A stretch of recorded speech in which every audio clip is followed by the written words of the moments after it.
Et c'est parti pour la 3e édition du Festival du livre africain de Marrakech, une édition qui met à l'honneur la richesse et la diversité littéraire et artistique du continent africain. Les tables rondes mettront en avant les voix féminines en rendant hommage aux femmes écrivaines, artistes et figures politiquement engagées du continent. Une place particulière est accordée à la jeunesse en proposant des activités visant à rapprocher les jeunes de la lecture pour raviver leur envie de lire et d'exprimer leurs idées. Cette édition est organisée du 30 janvier au 2 février au Centre culturel Les Étoiles Jamal Fna. Je vous propose d'écouter l'écrivain et metteur en scène rwandais Dorcy Rugamba, le philosophe Ali Ben Mkhlouf et l'ancienne ministre et écrivaine Nejat Vallaud Belkacem.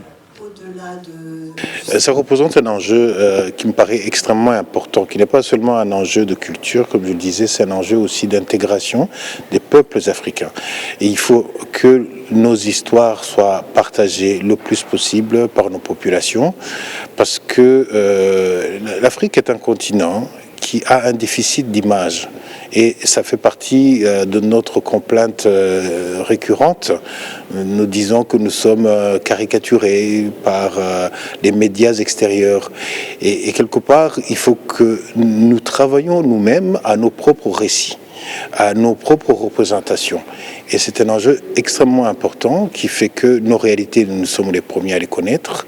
Et nous devons pouvoir créer une fabrique de nos propres histoires. Oui, alors j'ai cité la grande figure marocaine Aïcha China, parce que pour moi, justement, pour reprendre votre expression, elle a reconfiguré le monde des femmes et des relations précisément avec les femmes délaissées, avec les femmes qui sont des femmes célibataires, avec des enfants, qui ont été tout simplement mises au banc de la société.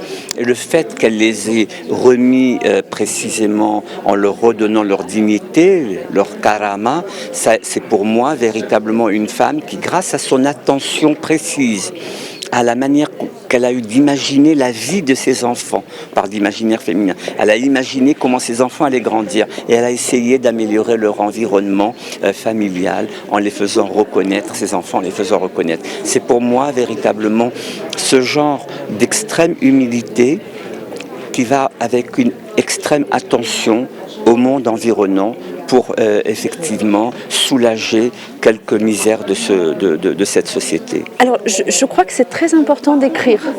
Et vraiment c'est un conseil, une recommandation que je donne volontiers à tous ceux qui justement engagés dans la vie politique finissent, parce que c'est ça les codes médiatiques d'aujourd'hui, par résumer toujours leurs pensées en 180 caractères ou alors toujours à la recherche de la punchline qui va permettre d'être retenue sur les chaînes d'info continue. Du coup, c'est très asséchant cette façon de penser et de s'exprimer. Et écrire, c'est finalement le moment où on se donne la chance d'expliciter des idées, d'aller jusqu'au bout des choses en profondeur.